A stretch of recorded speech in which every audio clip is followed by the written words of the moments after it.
कधीच नाही चुकणार तुमचे फेवरेट टीव्ही शोज झी5 सोबत, तेही एकदम फ्री।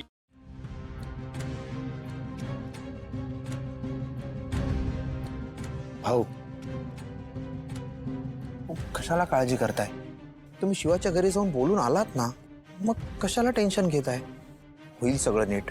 सगळं नीट होईल, सगळं नीट होईल या आशेवरच आपण सगळे जगतो। आजपर्यंत शिवासोबत या घरात जे काही घडलं ते सगळं आठवलं की वाईट वाटतं, स्वतःची लाज वाटते। असं वाटतं की मी शिवाचं आशूशी लग्न लावून दिलं आणि तिला या घरात घेऊन आलो, मी तिच्यावर अन्याय तर नाही ना केलं? अहो अहो असं नका म्हणू, तुमचा उद्देश खूप चांगला होता आणि आहे, उगाच स्वतःला दोष नका देऊ।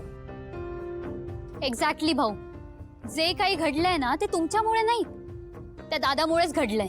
संपदा, तुझं तोंड बंद कर, नाहीतर आज जा। उर्मिला, बोलू दे तिला, काय चुकतंय तिचं? हा, लहान मुलं चुकली की आपण मोठे त्यांना दटावतो,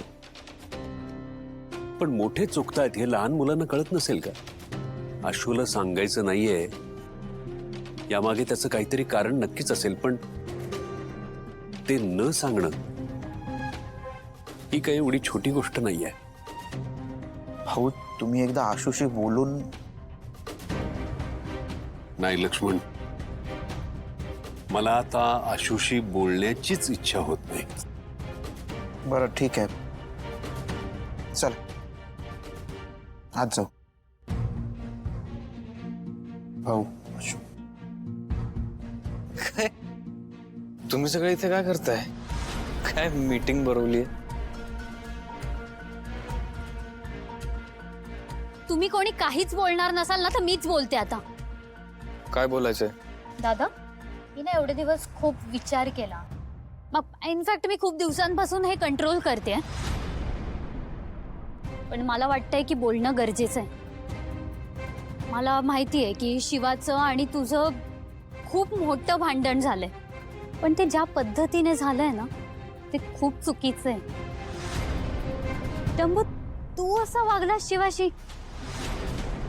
एवढी चांगली मैत्री, तू तू सगळ्यात जास्त ओळखतो शिवाला, माझ्याहून जास्त।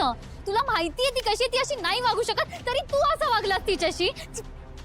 डंबू, हे जे काही झालंय ना ते खूप चुकीचं आहे आणि तू ही चूक सुधारायलाच पाहिजे।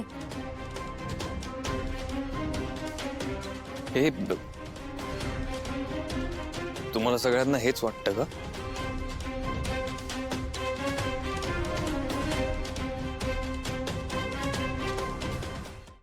झी5 ॲप डाउनलोड करा आणि पहा सर्व एपिसोड्स एकदम फ्री।